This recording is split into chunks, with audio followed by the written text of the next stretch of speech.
Menteri Kebudayaan tanggapi fenomena bendera One Piece jelang Hari Kemerdekaan RI ke-80.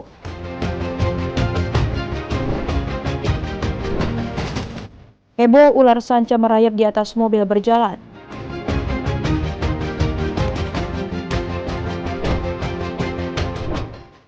Wisata edukasi kebun melon hidroponik.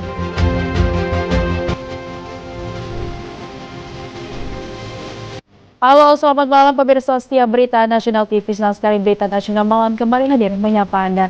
Selain 3 berita utama tadi, akan ada informasi lainnya dari dunia politik, ekonomi, hingga isu sosial sedang diperbincangkan. Tentunya bersama saya, Lydia Ji.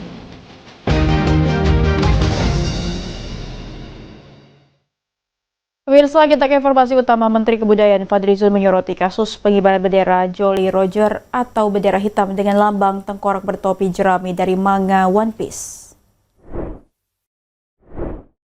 Belakangan ini viral di media sosial masyarakat Indonesia yang banyak mengibarkan bendera One Piece.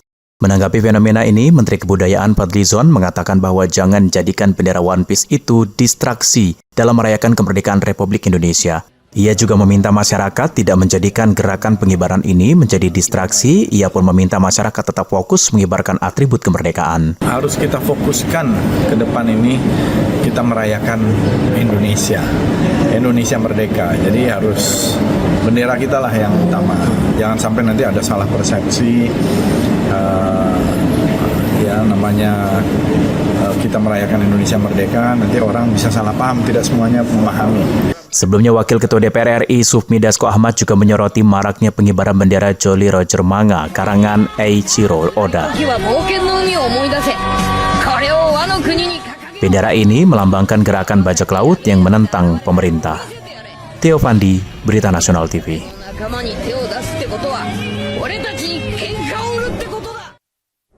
Wakil Presiden Wapres Gibran Rakabuming Raka melanjutkan agenda kunjungan kerja di Nusa Tenggara Barat NTB dengan bersilaturahmi ke sejumlah ulama karismatik di wilayah tersebut. Tentunya kegiatan ini tidak hanya menjadi bagian dari penghormatan kepada para tokoh agama, tetapi juga wujud nyata komitmen pemerintahan Presiden Prabowo Subianto untuk terus membangun kedekatan dengan seluruh lapisan masyarakat. Silaturahmi pertama dilakukan di kediaman Tuan Guru Haji TGH Lalu Turmuzi Badarudin, pemimpin Pondok Pesantren Kamarul Huda yang dikenal luas sebagai Tuan Guru Bagu, salah satu tokoh sepuh Nahdlatul Ulama di NTB yang memiliki pengaruh besar dalam kehidupan sosial dan keagamaan masyarakat Lombok. Dalam suasana yang akrab dan penuh takzim, Wakil Presiden berdiskusi ringan dengan Tuan Guru Bagu. Seusainya, Tuan Guru Bagu memberikan sorban putih kepada Wakil Presiden dengan mengalungkannya langsung sebagai simbol restu, penghormatan, dan doa. Selain itu, Wakil Presiden juga bersilaturahmi ke kediaman Tuan Guru Lalu Gede Muhammad Zainuddin Atsani di Anjani, Jalan Penjanggik, Selaparang, Mataram. Ia adalah salah satu pimpinan muda Pondok Pesantren Nahdlatul Wathon yang juga dikenal luas akan peran aktifnya dalam pengembangan pendidikan Islam di Indonesia. Dalam pertemuan tersebut, Wakil Presiden berbincang hangat dengan TG Lalu Gede Muhammad mengenai berbagai isu strategis, khususnya terkait pentingnya pendidikan serta peran pesantren dalam membentuk karakter generasi muda. TG Lalu Gede Muhammad menjelaskan bahwa Pondok Pesantren Nahdlatul Wathon Anjani saat ini menaungi lebih dari 12.000 santri dan santriwati, serta memiliki 14 lembaga pendidikan berasrama. Selain itu, organisasi Nahdlatul Wathon telah mendirikan lebih dari 2.400 lembaga pendidikan dan majelis taklim yang tersebar di seluruh Indonesia dengan struktur organisasi aktif di 38 provinsi. TG Lalu Gede Muhammad juga menyampaikan doa agar Presiden Prabowo dan Wakil Presiden Gibran senantiasa diberikan kesehatan dan kekuatan oleh Allah Subhanahu wa Ta'ala dalam menjalankan amanah kepemimpinan demi menjaga persatuan dan keutuhan Negara Kesatuan Republik Indonesia. Tim Liputan, Berita Nasional TV.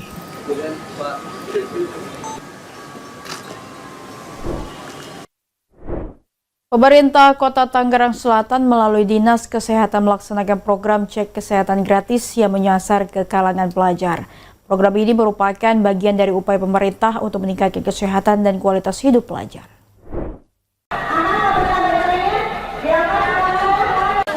Berlokasi di SMA Negeri Kota Tangerang Selatan, program cek kesehatan gratis yang dicanangkan oleh Presiden Republik Indonesia Prabowo Subianto Dengan pola jemput bola, pada target pertama menyasar sebanyak 1.225 pelajar.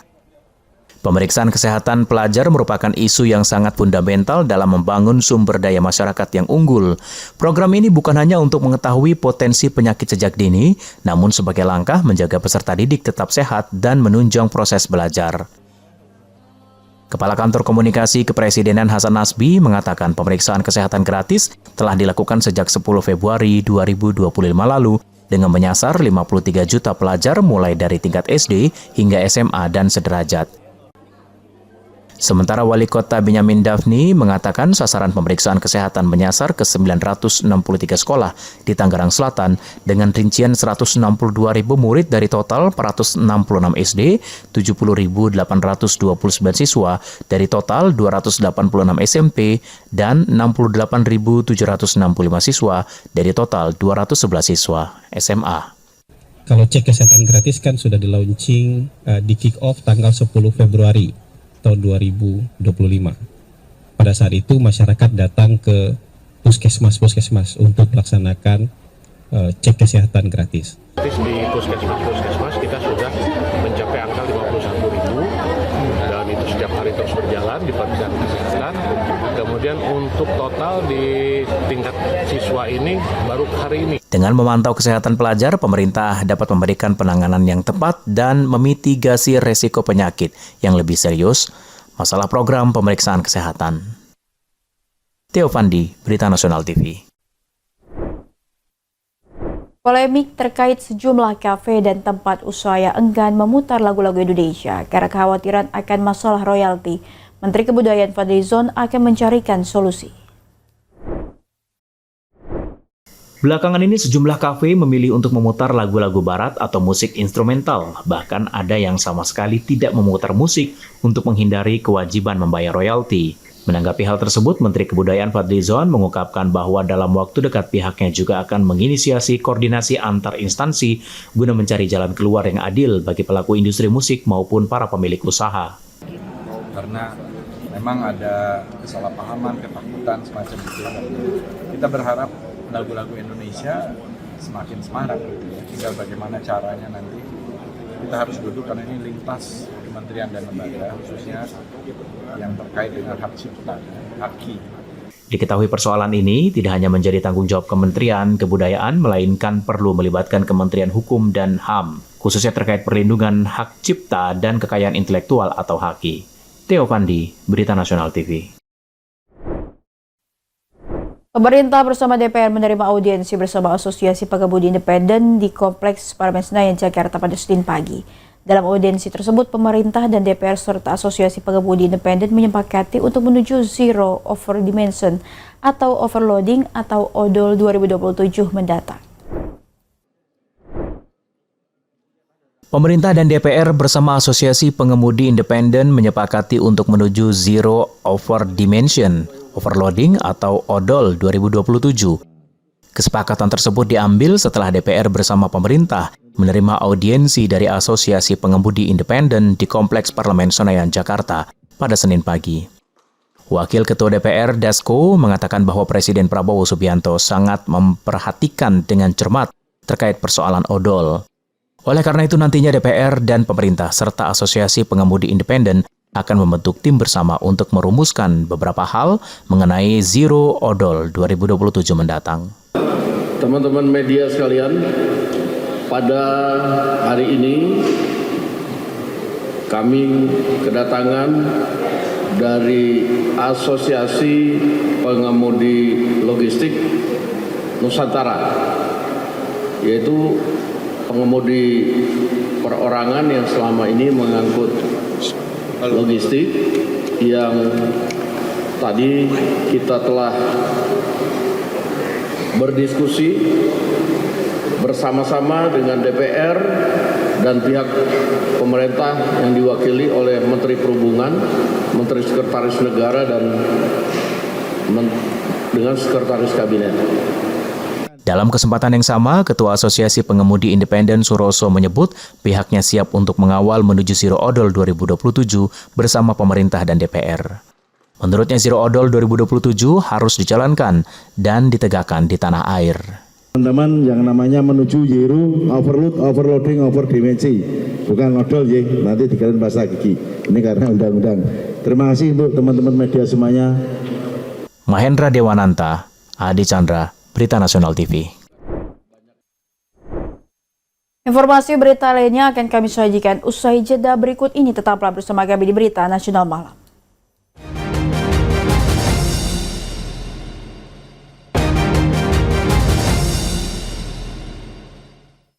Terima kasih Anda masih menyaksikan Berita Nasional Malam pemirsa. Seekor ular sanca secara tiba-tiba muncul dan merayap di kaca depan mobil yang sudah berjalan di kawasan BSD Serpong, Tangerang Selatan. Hal ini menimbulkan kepanikan seisi mobil.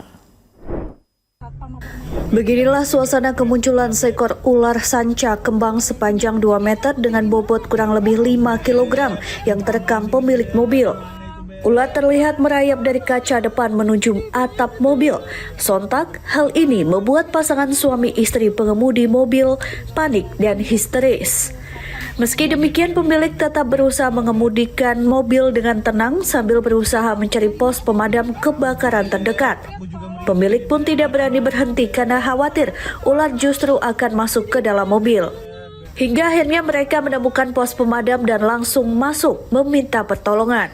Sukma Wijaya dan Rudamkar BSD mengatakan proses evakuasi pun berlangsung dramatis lantaran ular bertahan di atap mobil dan melilit rak atap mobil.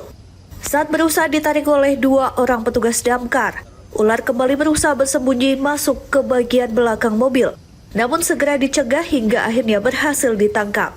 Dari keterangan pemilik mobil, mereka dalam perjalanan pulang setelah berkunjung ke salah satu mal. Diduga ular masuk ke dalam mobil saat di area parkir dan bersembunyi di bagian mesin. Hingga akhirnya ular muncul keluar karena kepanasan saat mobil berjalan.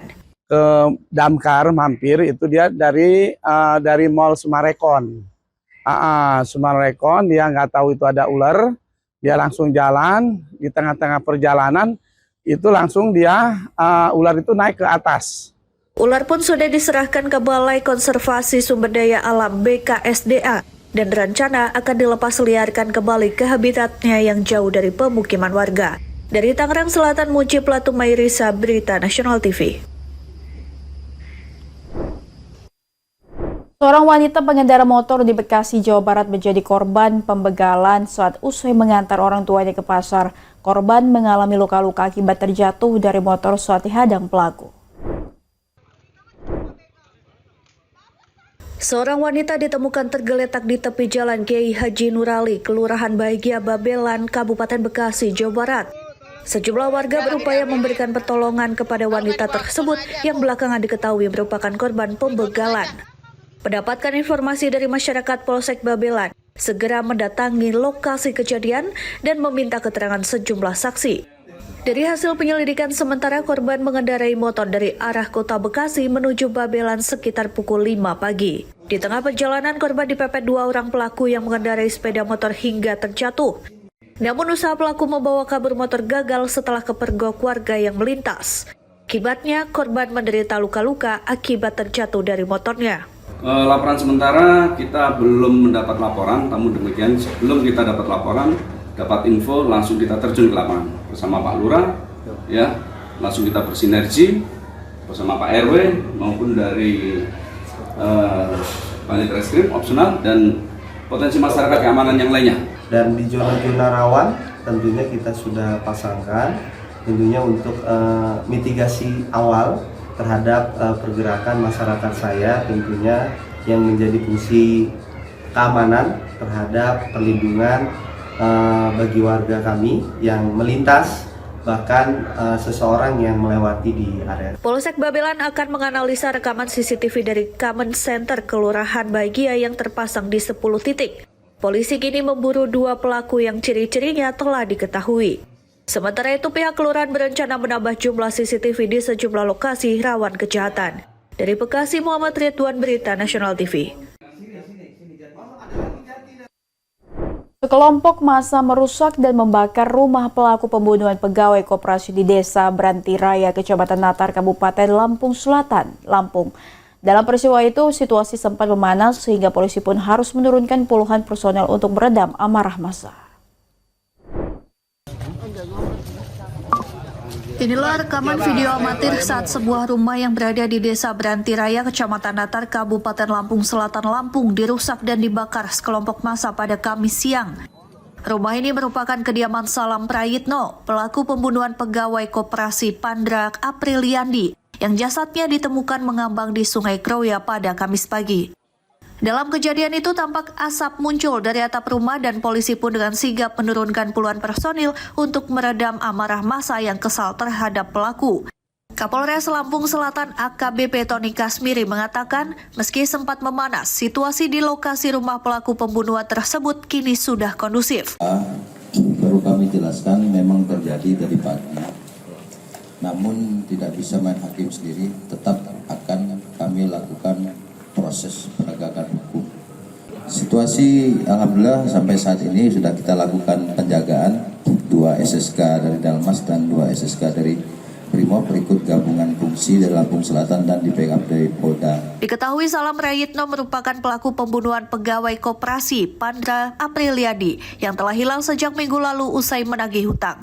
Pelaku diamankan polisi pada Kamis siang setelah jasad korban ditemukan dan saat ini masih dilakukan pemeriksaan intensif. Dari Lampung Selatan, Immanuel Simorangkir, Berita Nasional TV. 2 orang pria nekat merampok rumah temannya sendiri di Kabupaten Bekasi, Jawa Barat. Dalam aksinya tersangka mengancam korban dengan senjata tajam dan menyekap menggunakan lakban. Mereka menggasak harta benda termasuk sepeda motor dan telepon genggam.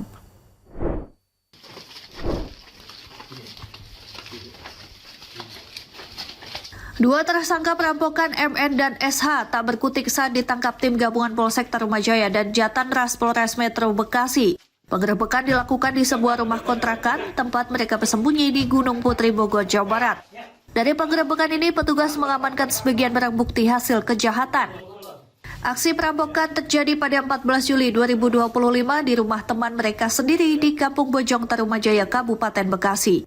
Kedua pelaku masuk melalui jendela, mengancam korban dengan senjata tajam dan menyekap menggunakan lakban. Dari rumah korban mereka mengambil 2 unit sepeda motor dan telepon genggam. Menurut Kapolres Metro Bekasi Kombes Pol Mustafa, sebelum beraksi, pelaku memantau lokasi 1 hari sebelumnya. Selain mengamankan 2 pelaku perampokan, petugas juga menangkap 2 orang penadah barang curian. Tersangka ada 4, inisial NM umur 50 tahun, kemudian SH umur 47 tahun, MN 44 tahun, dan S umur 38 tahun. Kamu sendiri mana berdua? Langsung berdua? Berarti emang kamu perencanaannya berdua?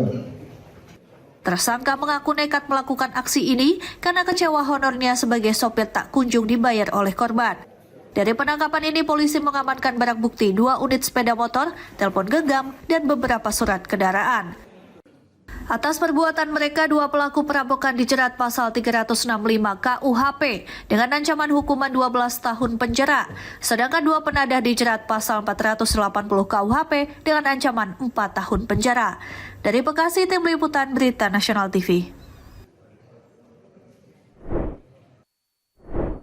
Satuan Reserse Narkoba Kepolisian Resort Kota Besar Bandung menggerebek gudang penyimpanan jutaan butir obat keras terlarang di kawasan perumahan elit Mekarwangi, Kota Bandung, Jawa Barat. Penggerebekan rumah yang dijadikan gudang penyimpanan obat keras terlarang di kawasan perumahan elit Mekarwangi, Kota Bandung, Jawa Barat merupakan hasil dari penyelidikan terhadap seorang pengecer. Berbekal informasi dan membuntuti salah satu pengecer, Satres Narkoba Polrestabes Bandung akhirnya menemukan gudang tempat penyimpanan obat keras terlarang. Dari lokasi gudang penyimpanan tersebut, Kapolrestabes Bandung Kombes Pol Budi Sartono mengatakan polisi menyita barang bukti 1.200.000 butir berbagai jenis obat keras terlarang, mulai dari Heximer, Tramadol, Dextro, Pil Double Y, serta Trihexyphenidyl. Namun dalam penggerebekan tersebut, pemilik gudang melarikan diri melalui pintu belakang saat dirinya mengetahui kedatangan petugas. Atas kinerja Kapolrestabes beserta Pangkasat Narkoba yang bisa menangkap bandar narkoba, apalagi sampai rekor besar ini sampai 1,2 juta obat yang bisa ditangkap ini. Saya terus terang berterima kasih kepada Kapolrestabes dan kepada Pangkasat Narkoba sudah bisa menyelamatkan anak-anak muda, berarti jutaan orang. Karena satu aja bisa memabukkan, bisa membuat kekacauan, apalagi ini jutaan ditangkap. Sementara itu, menurut Wakil Wali Kota Bandung Erwin, sangat mengapresiasi atas pengungkapan berbagai jenis obat keras terlarang. Selain menyita barang bukti jutaan butir obat keras terlarang, polisi juga menyita 1 unit mobil serta motor pemilik gudang yang berhasil melarikan diri. Saat ini Satres Narkoba Polrestabes Bandung masih terus melakukan pendalaman dan mengejar pemilik gudang yang berhasil melarikan diri. Dari Bandung, Jawa Barat, Tim Liputan Berita Nasional TV. Informasi berita hari ini akan kami sajikan usai jeda berikut ini. Tetaplah bersama kami di Berita Nasional Malam.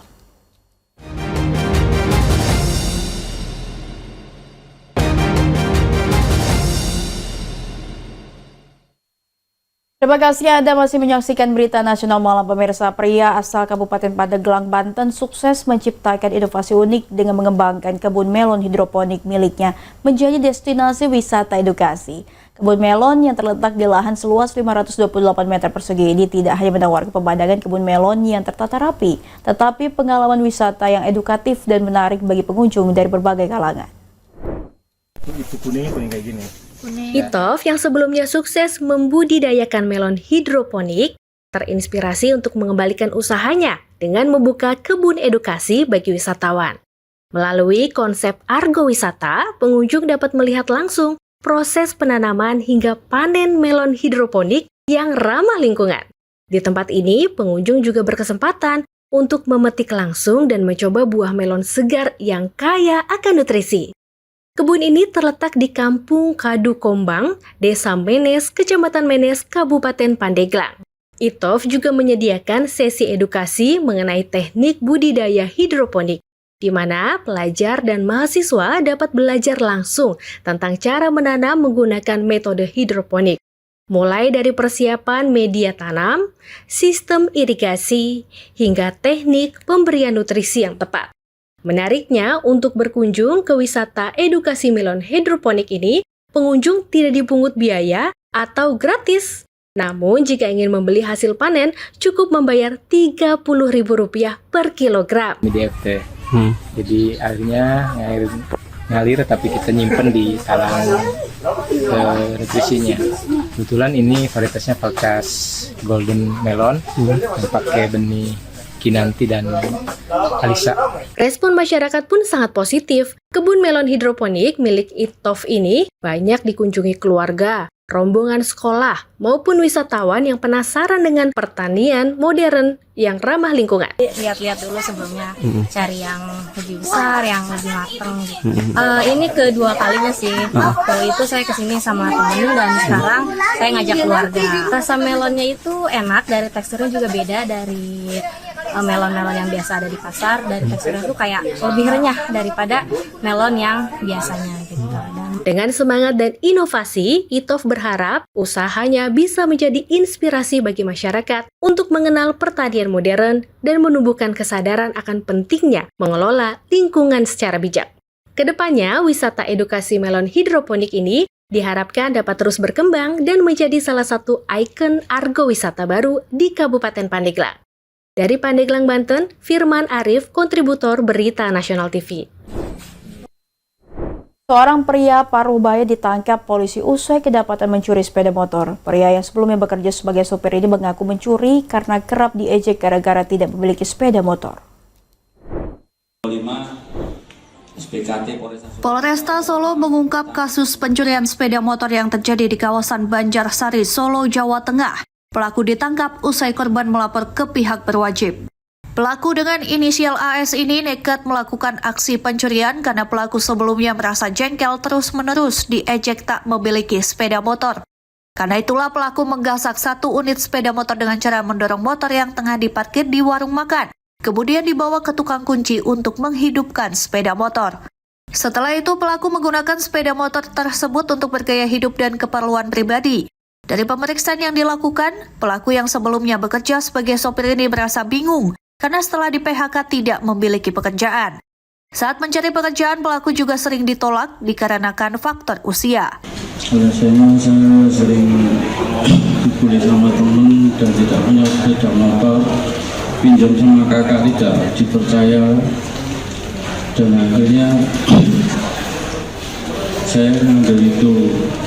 Salah habis di belakang saya cari-cari kerjaan di sana sering ditolak karena faktor usia.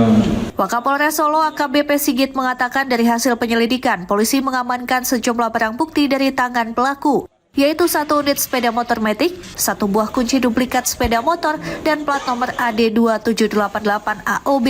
Mengambil barang berupa 1 unit kendaraan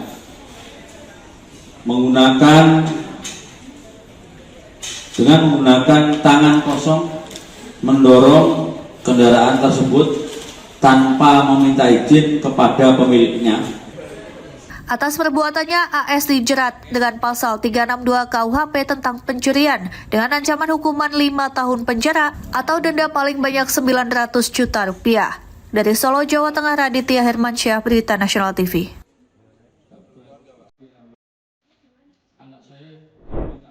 Demikian Berita Nasional Malam telah menemani Anda pemirsa. Saya Ida Dinita beserta kru bertugas pamit undur diri. Selamat malam dan selamat beristirahat.